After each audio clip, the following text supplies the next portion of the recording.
మరో 10 మంది బీఆర్ఎస్ ఎమ్మెల్యేలు జంప్ అంట. కాంగ్రెస్ గూటికి చేరేందుకు ఆసక్తి. అంతా గ్రేటర్ పరిధిలోని ఉన్నవాళ్లే. హస్తం పార్టీ అధిష్టానంతో టచ్లో గులాబీ శాసనసభ్యులు. జూబ్లీహిల్స్ ఉప ఎన్నిక ఫలితంతో నిర్ణయం అంట. ఇప్పుడు ఇంకెవరు ఉంటారు? ఇక గెలిచిన వాళ్ళందరూ కూడా హైదరాబాద్ పరిసర ప్రాంతాల్లో ఉన్న వాళ్ళే. సో మరి జంప్ అయ్యే ఛాన్స్ కూడా ఉంది జూబ్లీహిల్స్ రిజల్ట్ బట్టి. మరి కొంత అసహనం కూడా ఉంది ఇక్కడ. 10 మంది ఎమ్మెల్యేలు కాదు, 20 మంది జంప్ అయినా ఆశ్చర్యపోవాల్సిన పని లేదు ఇప్పుడున్న పరిస్థితిలో. కానీ ఉప ఎన్నికల పేరు మీద ప్రజలకి చాలా గండిపడే పరిస్థితి ఉంటుంది. పథకాలు అమలు కావు, కొత్త పనులు జరగవు. ఉప ఎన్నికలు వస్తే ఏంది పరిస్థితి? దాదాపు 20 స్థానాలు, ఒకవేళ 10 మంది జంప్ అయితే 20 స్థానాల్లో ఉప ఎన్నికలు పెట్టాలి. దాని బదులు ముందస్తు ఎన్నికలు పెట్టుకోవడం సుఖం. 2 సంవత్సరాల ముందే ఉప ఎన్నికలు పెట్టుకోవడం సుఖం. 20 స్థానాల్లో బై ఎలక్షన్స్ పెట్టే కంటే, నాకు తెలిసినంతవరకు. ఎందుకంటే ప్రజలకు ఒరిగేది ఏముండదు ఈ ఉప ఎన్నికల వల్ల. వాళ్ళకు వచ్చే పనులు లేట్ అయ్యే పరిస్థితి ఉంటుంది. ప్రజలకు అందాల్సిన ఏవైతే ముఖ్యమైన పథకాలు ఉన్నాయో అవి ఆగిపోతాయి. ఫస్ట్ పనులు ఆగిపోతాయి. హ్యాపీగా మళ్ళీ ఇప్పుడు ఎలా అయితే మినిస్టర్లు అందరూ కట్టుకుని వచ్చిర్రో ఇంక అదే పరిస్థితి. మొత్తం అందరూ మినిస్టర్లు అందరూ కట్టుకుని ఆయా నియోజకవర్గాల్లో డివైడ్ చేసుకుని ప్రచారం చేయాలి. ఎవరికి ఉపయోగం అంటే నాయకులకు ఉపయోగం తప్పితే ప్రజలకు ఉపయోగం ఉండదు ఈ ఉప ఎన్నికల వల్ల. కారణమవుతున్నది. ఎందుకు సిద్ధంగా ఉన్నామని అధికార పార్టీకి సంకేతాలు పంపుతున్నట్లు కాంగ్రెస్ వర్గాలు ప్రచారం జరుపుతున్నాయి. జూబ్లీహిల్స్ బైపోల్ బాధ్యతలను తీసుకున్న కేటీఆర్ ప్రచారం నుంచి పోల్ మేనేజ్మెంట్ వరకు పర్యవేక్షించారు. కానీ గులాబీ పార్టీ అభ్యర్థి ఓడిపోవడంతో ఆయనపై ఫెయిల్యూర్ లీడర్గా ముద్రపడింది. జూబ్లీహిల్స్ ఓటమితో రానున్న రోజుల్లో పార్టీ మనుగడ ఎలా ఉంటుంది అనే అంశంపై గులాబీ నేతల్లో డిస్కషన్ జరుగుతున్నది. మరోవైపు పార్టీకి పెద్ద దిక్కుగా ఉన్న కేటీఆర్ మరోవైపు పార్టీకి పెద్ద దిక్కుగా ఉన్న కేసీఆర్ 2 ఏళ్లుగా ఫామ్ హౌస్కే పరిమితం అయ్యారు. ఆయన బయటకు వచ్చి తిరిగి క్రియాశీలక రాజకీయాలు చేస్తారో లేదా అనే అనుమానం పార్టీ లీడర్లను వెంటాడుతున్నది. ఇలాంటి పరిస్థితుల్లో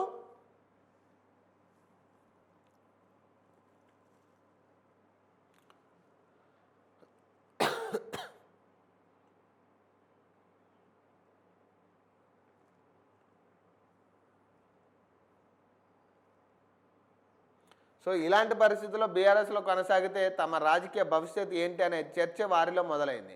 అందుకని కాంగ్రెస్ పార్టీలోకి వెళ్తే ఎలా ఉంటుందని సన్నిహితుల నుంచి సూచనలు తీసుకుంటున్నట్టు తెలిసింది. చాలా రోజుల క్రితమే గ్రేటర్ హైదరాబాద్ పరిధిలోని సుమారు 10 మంది గులాబీ ఎమ్మెల్యేలు పార్టీ మారేందుకు రెడీగా ఉన్నట్టు ప్రచారం జరిగింది.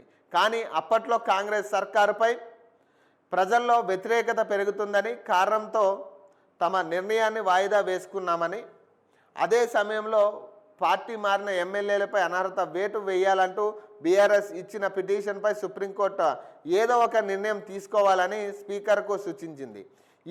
ఇలాంటి సమయంలో పార్టీ మారితే అనర్హత వేటు పడుతుందనే భయంతో వారంతా వెనక్కి తగ్గారు. తాజాగా జూబ్లీహిల్స్ గెలుపుతో గ్రేటర్ పరిధిలో 10 మంది గులాబీ ఎమ్మెల్యేలు హస్తం పార్టీలోకి వస్తామంటూ ఏఐసిసి పెద్దలకు సంకేతాలు పంపుతున్నట్లు తెలుస్తుంది.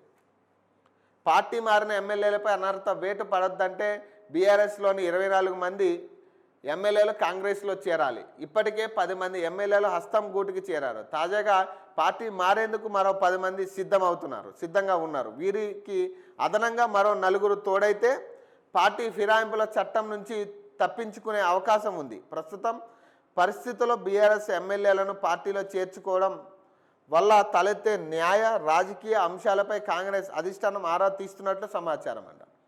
అక్కడ విషయం ఏంటంటే ఆల్రెడీ 10 మంది ఎమ్మెల్యేలు జంప్ అయ్యారు. ఇంకొక 10 మంది ఎమ్మెల్యేలు కనుక జంప్ అయ్యి వాళ్ళతో పాటు ఇంకొక 4 అయితే అంటే దాదాపు 24 మంది ఎమ్మెల్యేలు బీఆర్ఎస్ నుంచి కనుక కాంగ్రెస్కి జంప్ అయితే ఈ అనర్హత వేటు నుంచి తప్పించుకోవచ్చు. ఇది క్లారిటీ. ఇక్కడ ఇంకొక విషయం ఏంటంటే ఇది కాంగ్రెస్ అధిష్టానం ఆడుతున్న డ్రామాగా కూడా చూడొచ్చు. ఎందుకంటే ఏదైతే అనర్హత వేటు ఉందో సో ఉప ఎన్నికలు పెట్టే పరిస్థితి లేదు. ఒకవేళ ఉప ఎన్నికలు పెట్టుకుంటే ఎన్ని స్థానాలు ఉంటాయి, ఎన్ని స్థానాలు పోతాయి అనేది క్లారిటీ లేదు. సో ఈ సమయంలో ఉప ఎన్నిక వెళ్ళే కంటే ఈ బీఆర్ఎస్ నుంచి ఇంకొక 14 ఎమ్మెల్యేలని షిఫ్ట్ చేసుకుంటే కాంగ్రెస్లోకి అసలు ఈ అనర్హత వేటికే వెళ్ళాల్సిన పని లేదు కదా. అసలు ఈ ఉప ఎన్నికలు పెట్టాల్సిన పనే లేదు. చట్టబద్ధంగా వాళ్ళు కాంగ్రెస్ ఎమ్మెల్యేలు అయిపోతారు. సో ఇది కాంగ్రెస్ ఆడుతున్న డ్రామాగా కూడా చూడొచ్చు. ఈ బీఆర్ఎస్ ఎమ్మెల్యేల జంప్ అనేది కాంగ్రెస్ ఆడుతున్న డ్రామాగా కూడా చూడొచ్చు. ఎందుకంటే 14 మంది ఎమ్మెల్యేలు అంటే ఆల్రెడీ 10 మంది వెళ్ళారు కాబట్టి 14 మంది ఇంకా బీఆర్ఎస్ నుంచి వచ్చేస్తే ఇక దీనికి చట్టబద్ధత వచ్చేస్తుంది, అనర్హత వేటు ఉండదు, ఓపెన్గా వాళ్ళు కాంగ్రెస్ ఎమ్మెల్యేలు అయిపోతారు. సో ఇది స్కెచ్ కూడా అనుకోవచ్చు, కాంగ్రెస్ పార్టీ ఆడుతున్న స్కెచ్ కూడా అనుకోవచ్చు దీన్ని.